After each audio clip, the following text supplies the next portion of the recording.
Saudara, Komisi Pemberantasan Korupsi menetapkan 11 orang sebagai tersangka kasus dugaan korupsi pengurusan sertifikasi K3 di Kemnaker, termasuk Wamenaker Immanuel Ebenezer. Ketua KPK Setio Budianto bilang saat mengurus sertifikasi K3, buruh harus mengeluarkan biaya hingga 6 juta rupiah. Padahal normalnya tarif sertifikasi K3 adalah Rp275.000.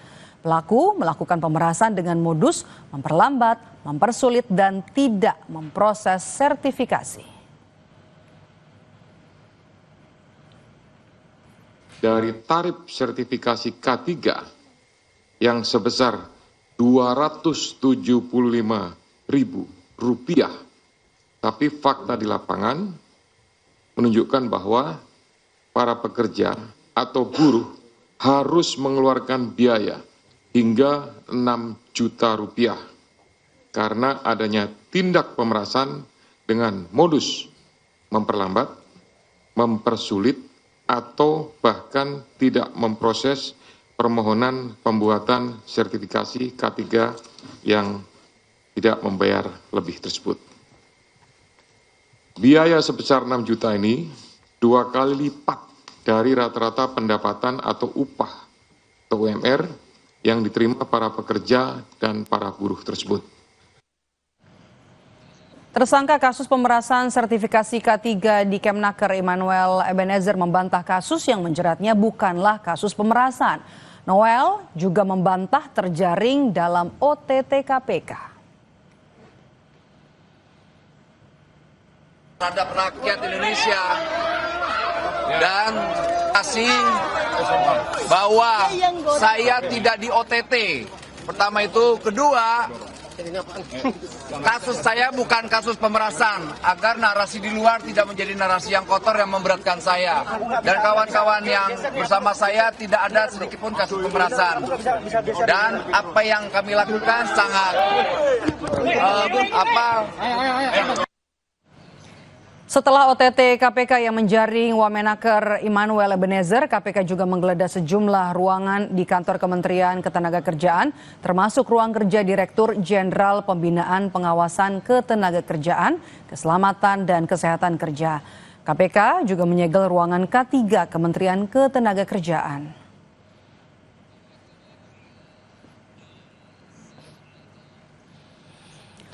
Presiden ke-7 Republik Indonesia Joko Widodo menanggapi OTT KPK yang menjaring Wamenaker Immanuel Ebenezer. Jokowi bilang sangat mengapresiasi kerja baik KPK dan meminta Noel mengikuti proses hukum. Jokowi juga mengajak semua pihak untuk menghormati proses hukum yang ada.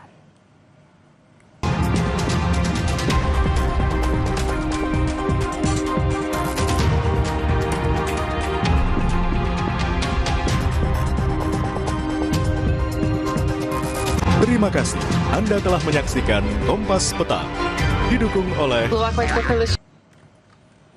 Saya sangat mengapresiasi kerja baik dari KPK dan kita semua harus menghormati proses hukum yang ada. Pak, ini kan nama Bapak dibawa apa namanya disebutkan karena Pak Noel sendiri kan dulu relawan Bapak.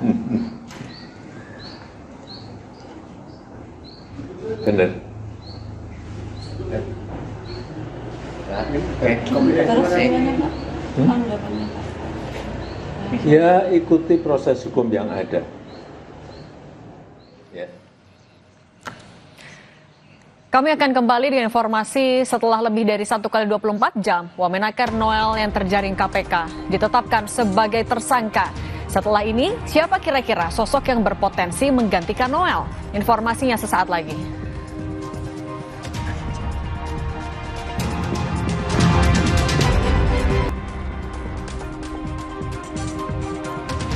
Kompas Petang kembali. Saudara Wakil Menteri Ketenagakerjaan Immanuel Ebenezer alias Noel sudah ditetapkan sebagai tersangka oleh KPK.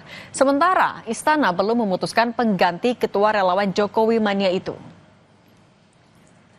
Nissan GT-R R35 yang masuk lobi gedung KPK Kamis sore menarik perhatian publik. Sedan sport 2 pintu berwarna biru ini merupakan salah satu dari puluhan kendaraan sitaan KPK dari operasi tangkap tangan Immanuel Ebenezer yang dipamerkan ke publik. Namun sayangnya di plat nomor masa berlakunya tertulis April 2025. Artinya bila plat nomor itu asli, berarti masa berlakunya sudah habis. Bila dilihat dari situs jual beli mobil bekas, bandrol mobil ini sekarang di atas 4 miliar rupiah.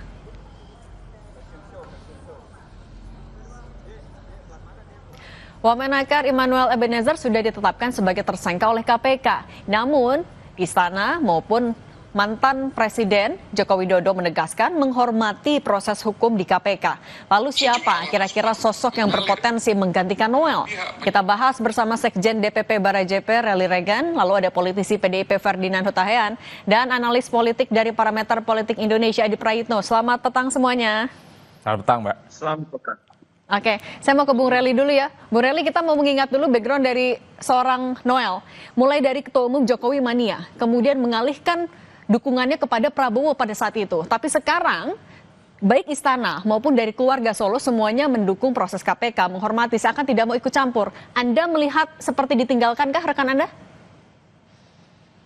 Iya, kalau kita lihat deh proses hukum yang berjalan, apa yang dilakukan OTT oleh KPK itu kita dukung proses hukumnya. Tapi apa namanya yang dilakukan KPK ini saya rasa terlalu berlebihan ya. Kenapa?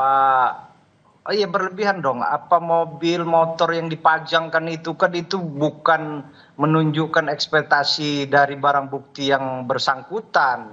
Karena saya nggak dijelaskan seakan-akan itu diambil dari rumahnya Bang Noel aja. Padahal mobil atau motor itu nggak ada itu tapi ininya masuk di dalam situ. Itu kan harus diperjelas juga sama KPK. Tadi saya lihat press release KPK oleh Ketua KPK ya menyampaikan dari 15 atau beberapa tersangka yang tadi dibawa di dalam jumpa pers tadi bahwa ada beberapa media menyampaikan juga mempertanyakan hal tersebut. Apa kaitannya motor sama mobil berpuluh-puluh itu? Sebutkan aja siapa tersangkanya, siapa pemberinya. Dan recehan amat KPK ini. Banyak juga yang besar-besar yang lain.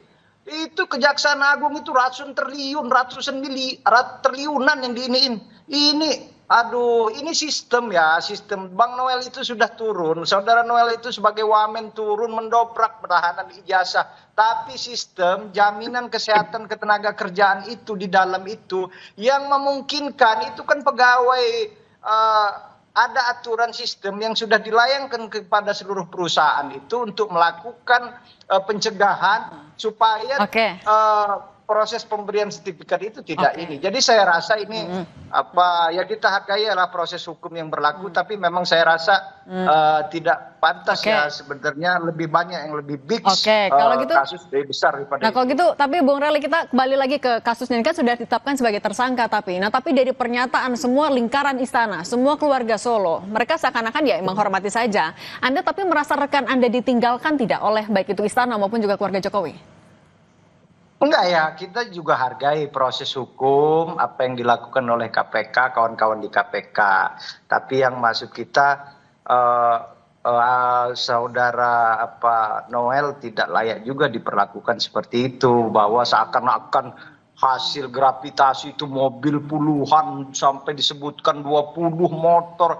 Ini kan seopos ya, cari sohor aja pejabat publik yang seakan-akan melakukan hal-hal yang ini. Tapi ya KPK sudah melakukan, ya kita dukung. Ya tidak ada persoalan tinggal meninggal ya. Dari periode pertama Pak Presiden Jokowi, yang kedua juga proses beberapa menteri di kabinet juga ada yang tertahan oleh KPK. Saya rasa ini proses hukum ya memang semua apa yang dilakukan oleh KPK itu tidak ada. Artinya juga menghormati. Kalau gitu Bung Ferdinand, Anda kan juga dulu sempat berada di barisan pendukung Pak Jokowi bersama juga dengan Noel. Ya. Tapi kan saat ini Solo juga kayaknya nggak mau ikut campur. Kalau Anda menangkapnya seperti apa?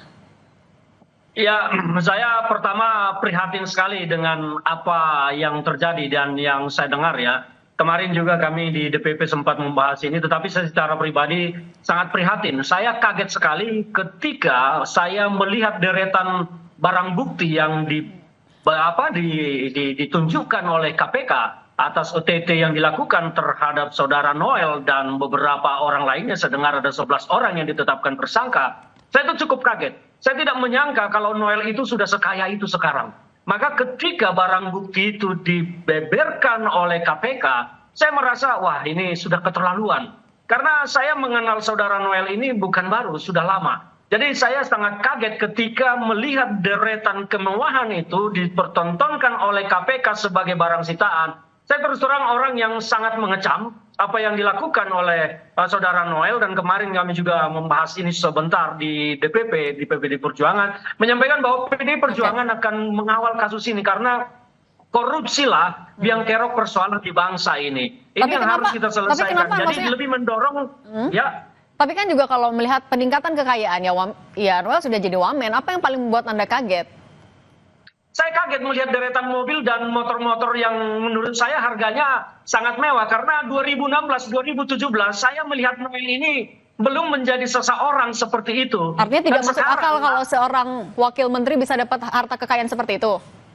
Saya kaget justru di situ, kok setelah menjabat seperti ini gitu loh. Itu rasa kaget saya, karena saya pernah ditawari jabatan tapi saya tolak. Tapi ternyata saudara Noel ini mendadak menjadi orang kaya. Nah, tapi memang apa yang disampaikan KPK ini kan belum clear apakah semua ini adalah barang bukti milik saudara Noel atau tersangka yang lain. Tetapi kan sekarang opini yang kita tangkap ini adalah hasil OTT yang dilakukan terhadap Noel sebagai wakil menteri, bukan kepada yang lain. Yang lain itu kan turut serta. Jadi barang bukti ini kami anggap sekarang adalah milik dari saudara Noel, dan terus terang saya kaget dia sudah sekaya itu.